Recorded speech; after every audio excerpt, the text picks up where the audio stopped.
কক্সবাজারের ঐতিহ্যবাহী বলি খেলার ৬৯তম আসরে অংশ নিয়েছেন ৫ শতাধিক বলি। এই মুহূর্তে কক্সবাজারের বীরশ্রেষ্ঠ রুহুল আমিন স্টেডিয়ামে আছেন রিপোর্টার সুজাউদ্দিন রুবেল। সরাসরি যাচ্ছি তার কাছে। কক্সবাজারের ঐতিহ্যবাহী ডিসি সাহেবের বলি খেলা, এই বলি খেলার আজকে শেষ দিনে আসলে বলিরা আসতে শুরু করেছে। এরই মধ্যে প্রথম পর্বের যে বলি খেলা সেটি শেষ হয়েছে। এখন দ্বিতীয় পর্বের যে আজকে ফাইনাল খেলা চলবে, সেই ফাইনাল খেলাকে কেন্দ্র করে আমরা এরই মধ্যে দেখছি ঢাকঢোলের যে শব্দ, সেই শব্দে মেতে উঠেছে পুরো কক্সবাজার বীরশ্রেষ্ঠ রুহুল আমিন স্টেডিয়াম। আপনারা দেখতে পাচ্ছেন যে ঢাকঢোলের বাজনা, সেই বাজনার সঙ্গে সঙ্গে একের পর এক বলি দেশের দূর দূরান্ত যারা ছুটে এসেছেন তাদেরকে ডাকঢোল বাজিয়ে তাদেরকে স্বাগত জানানো হচ্ছে। বিশেষ করে জব্বার মিয়ার যে বলি খেলা, সেই বলি খেলার যে চ্যাম্পিয়ন রয়েছে বাঘা শরীফ, সেই বাঘা শরীফ প্রথম মেডেলে খেলবেন। তার পাশাপাশি কক্সবাজারের উখিয়ার নূর মাহমুদ বলি রয়েছেন, শামসু বলি রয়েছেন, তারাও কিন্তু লড়াইয়ে টিকে থাকার জন্য আজকে সমাপনী দিনে বেশ যে লড়াই সেটি দেখবেন।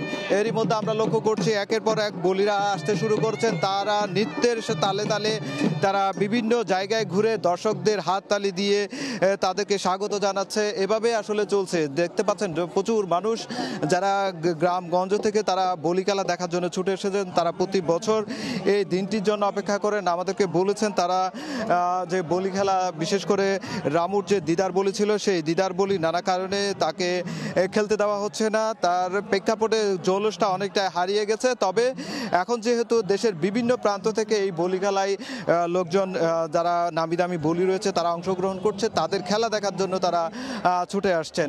এরই মধ্যে আমরা কয়েকটি গ্যালারি দেখতে পাচ্ছি, যে গ্যালারিগুলোতে দর্শক অনেকটাই সমাগম হয়েছে এবং আর আধা ঘন্টা থেকে ১ ঘন্টার মধ্যে পুরো মাঠ কানায় কানা পূর্ণ হয়ে যাবে এবং যারা দেশের দূর দূরান্ত থেকে বলিরা আসবেন সেই বলি খেলায় পুরো এলাকায় উল্লাসে মেতে উঠবেন, উচ্ছ্বসিত হবেন দর্শকরা। আমরা যেটুকু জানতে পেরেছি কক্সবাজারের এই বলি খেলাটি, ডিসি সাহেবের বলি খেলাটি ৬৯তম আসর। এই ৬৯তম আসরে শুধু বলি খেলা নয়, এখানে বৈশাখী মেলাও আয়োজন হয়। এখানে আমরা স্টেডিয়ামের প্রাঙ্গণের বাইরে আসলে দেখতে পেয়েছি নানা ধরনের ধুলনা থেকে শুরু করে মাটির হাঁড়ি পাতিল বিক্রি থেকে শুরু করে গ্রাম বাংলার যে ঐতিহ্য সেটি ফুটিয়ে তোলা হয়েছে। তো এই ছিল আমার কাছে বলি খেলার সবশেষ। সরাসরি যুক্ত ছিলাম কক্সবাজারের বীরশ্রেষ্ঠ রুহুল আমিন স্টেডিয়ামে।